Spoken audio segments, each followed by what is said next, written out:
Welcome to the Spiritual Artist Podcast. This is Chris Miller. I invite you to join me as I interview artists from a variety of disciplines.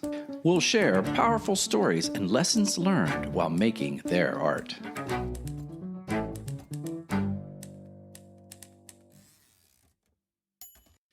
Hey, listeners, this is Chris Miller with the Spiritual Artist Podcast.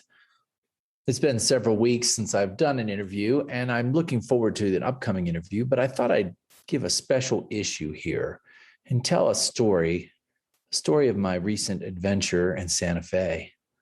I go to Santa Fe. It's in my book. I've talked about it in the Spiritual Artist book that I go to Santa Fe once a year, and it's sort of a spiritual journey for me. I take 1 week off and I dedicate it to myself. I often paint in a studio in one of the suburbs, El Dorado. I also sometimes am alone for long periods of time, which is kind of nice and reflective. This year, I joined two other painters, and we had a blast and talked and spent the week together painting and sharing and exploring the creative process. But in this last day, my co-painters went home early, and so I had a day of silence, a day to be by myself. And what a day it was. So long story short, when I started this spiritual journey, it was through coming to Santa Fe and taking classes from Virginia Cobb. She lives up north of where I am right now, off of 14, and her studio is beautiful. And she had a neighbor there that I befriended many, many years ago because we had a spiritual connection. She's the type of person we would share stories with, talk about Abraham Hicks and Eckhart Tolle and who you name it, any spiritual leader we would chat about. An older woman, dear and sweet friend of mine, also an artist, very well trained artist. Well, I decided that she is an older woman and she has been struggling with health issues the last 2 years. And with COVID, she's been rather shut in. So I thought, I'm going to take my car and I'm going to drive up this beautiful drive through the Galisteo Canyon. I can't even explain how beautiful it is, but I will try shortly. And I'm going to go visit her. So intent in mind, I went down to the city of Santa Fe. I went to Trader Joe's, and first thing this morning, bought some flowers for her and just some edibles that would treat her, being that she's shut in and relied so much on people delivering groceries. Now, let me draw a picture for you a little bit about how secluded some of these areas are of Santa Fe. Several years ago, I forgot to bring my phone with me, believe it or not. And I would take this drive on this long, quiet road. And it was very, very frightening because I did not have a phone to guide me, to tell me which way to turn. And this is one of those places where gravel paths and sunflowers dot the side of the road, and signs are rather hidden often. And so it was really rather scary at the time. This was probably 8 years ago, and very frightening experience. And when my phone did finally arrive, I clutched it to my chest, knowing that yes, I was in control once again. Well, strange things come back to us in life, and we are forced to learn lessons. And so today, after I drove into the city and bought these things for Trader Joe's, I came back to my home base and decided to take the drive up to see my friend Carolyn. Little did I notice suddenly that there was a low tire. One of the tire lights was coming on the car. Instant panic, going from a place of calm certitude, knowing that everything is working out to me, to suddenly, oh, this is a place where there aren't very many gas stations. There aren't service stations every few blocks. You don't have the reliability of Uber. You are isolated. And panic quickly swelled up in me. I wanted to see my friend. I was committed to seeing Carolyn. Hadn't seen her in 2 years with COVID. I wanted to greet her and make her feel loved. And at the same time, I was looking at this car with a low tire. So I drove to the closest gas station, which, by the way, is never very close, downtown, down near this local area in El Dorado. Pulled in, their pump is broken. The air does not work. So I look at my back right tire and I can see that it's obviously pretty low. And I decide, should I change it? Should I put the emergency tire on right now?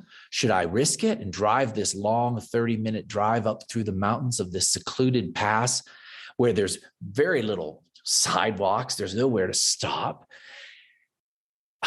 I looked in the back. I saw that there was a jack and I could change it, but I decided I can do it. I can make it up there. I called Carolyn and she told me there's a gas station right up past her house on the peak of the hill. I thought, okay, I'll drive up to that gas station. Well, this trip, let me explain to you, I think it's one of the most beautiful pieces of road ever. It is dotted with sage and brush and cedar, and there's huge mountains on each side of you, huge mountains, and the road is narrow and winds through, and it's a smoothly paved road. But boy, you get off of that pavement, you are in a ditch. So it's a beautiful, secluded area. There's yellow flowers blooming along the side of the road. The sun is dead center up in the sky, and my light is on in the car saying, "Warning, warning, tire pressure low." Well, a trip that is usually full of spiritual wonder and relaxation was rather actually tense for me. And let me explain to you. Second thing about this, interesting about Santa Fe, is the signal, the cell phone signals. They come out, they go in. So while I'm driving up this road, my cell phone starts going in and out. And the nice navigator with his British voice is no longer telling me to turn right at the light by the sunflower. And suddenly I have to remember where I'm going to get all the way up this hill. Now, good thing, I've done this path and this journey many times. I knew where to go, but I found myself really focusing on the car and fearing the car and talking myself down with yoga practices and breath work and not really enjoying the sights. It was rough. But I get up to the top of the hill, I pass Carolyn's entrance, and I go forward to the gas station, go inside, and there's a guy behind the counter, and I ask him, "Where is your air pump?" Guess what? He doesn't have one. It broke during COVID. Oh, I say, okay, where's the next one? Oh, 5 miles down the road, further away. There's one. Go down there. So I go out into my car, I look once again at my tire, nervous, get in the car and begin driving down the road to the next gas station. So I get down to the next gas station and I pull up, and there is, sure enough, an air pump with a credit card receiver. And I pump the air in and it's working. Can you believe it? It's working. And the tire pumps up. But I don't know, does it have a leak? Does this have a nail in it? Is it going to work for good? I don't know. I get in the car, the pressure valve on the dashboard says, "Yes, you're okay. You can do this." I think, okay.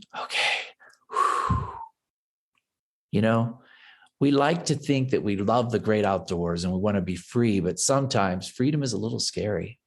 And sometimes out on that road, you don't have the certitude of where you're going. So I drive up to Carolyn's place and let me draw a picture of Carolyn's place. She is right off the highway, but then she's down about 10 miles of winding road that is not paved. It's gravel. There's rivets in it where water drains. You can easily fall off. Gosh knows it's really rough terrain for a tire that's questionable. And also for a phone, Waze, where Waze is not even giving me signals. But it's beautiful. It is beautiful.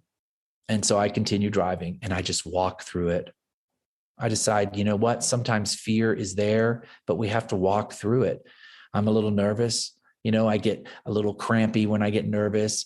There's nowhere to stop. There's no easy place to get off the road. It's go or stop, but there's nowhere in between. It's either, you can't even turn around. There's not even a place to turn around. And I continue onward until I find her house, and I find it. I do find it. And I go down her driveway and confidently get out of the car and check the tire. And actually, it's still good. Still don't have internet. Still can't tell by my phone. Can't even call her to tell her I'm there. Well, Carolyn has had some really serious health issues. So I knock on the door and it takes a long while. I actually had to go in and look for her. And she was on the phone with a friend. She couldn't hear me. She's lost a lot of weight, but she's such a wonderful, wonderful person and took my groceries with such pleasure. And we walked outside, keeping a distance, of course, because this is COVID and I'm wearing a mask, and I stayed far away from her and she wore a mask and I didn't want to endanger her. Now, let me tell you, this is the woman that kind of started me on this journey of self-discovery and figuring out who I was spiritually. She's a wonderful person, sort of a guru, so to speak. She's lost so much weight and she's walking very, very delicately. And I know that it's been a rough 2 years for her. And she tells me her journey in discovering that she actually has Parkinson's disease. She explains it was a very challenging 2 years. She went in and out. She got confused at times, had trouble standing, couldn't even hold her balance. And she shared with me how very terrifying it had been, knowing and learning that she had this disease. It was only after visiting 3 different doctors, all of which gave different diagnoses, that she figured it out. Finally, one doctor said, well, here's how we know if you have Parkinson's. We give you the medicine. And if it helps, we know you have Parkinson's. True story. So she took the medicine and she felt loads better, clarity of thought. She could walk and move, still stiff, but she can walk. And it is that Carolyn that greeted me at her house. And we sat outside with a glass of water and talked about her begonias and life. And she talked to me about the fear of not being in control.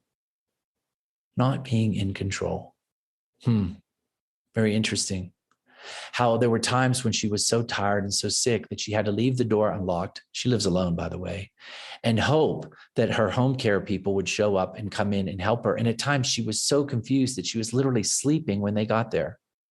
She said how frightening it was to think of people coming into her house. How frightening to think of people coming into her house when she was asleep and just having to have the faith and trust that they would take care of her. They did. They took care of her, and she knows that they will come. But how frightening it was. And we shared that common feeling, that in life, often we aren't in control. We aren't always in control. Sometimes we have to let go of the rein and just listen and follow Spirit's guidance, follow the intuition, follow how Spirit speaks to us, sometimes through a doctor, sometimes through a Waze voice on a phone, sometimes through our own intuition, when to turn, when to stop, when to go back. So I'll tell you, when I left Carolyn, I told her I loved her, and I do. And I got in my car and I drove back on that beautiful journey back to my rental facility, down these beautiful mountains. And this time I did look at the mountains. It was beautiful. It was a mystic experience. And I realized that this is all we have. We have these beautiful lavender mountains and these dotted white clouds and these spots of green and birds flying hither and thither. And the fence lines, they're not always perfect. And the awkward roads and the winding turns that pop up out of nowhere. And sometimes you would rise up on a hill and not even know what's next, but you still proceed. You still go ahead. And you know what? I still didn't have my Waze, still no internet connection, but I drove and I felt connection. I felt connection. And that is what I talk about in my book. We are challenged to seek those moments of awe. Look for the beauty around you. Look for the displays of God, of source, of spirit, of a greater power, of whatever you want to call it. It's a mighty fine world out there. And as I came closer and closer down to the valley, getting back to where my rental facility was, of course, my Waze came back on and started guiding me again.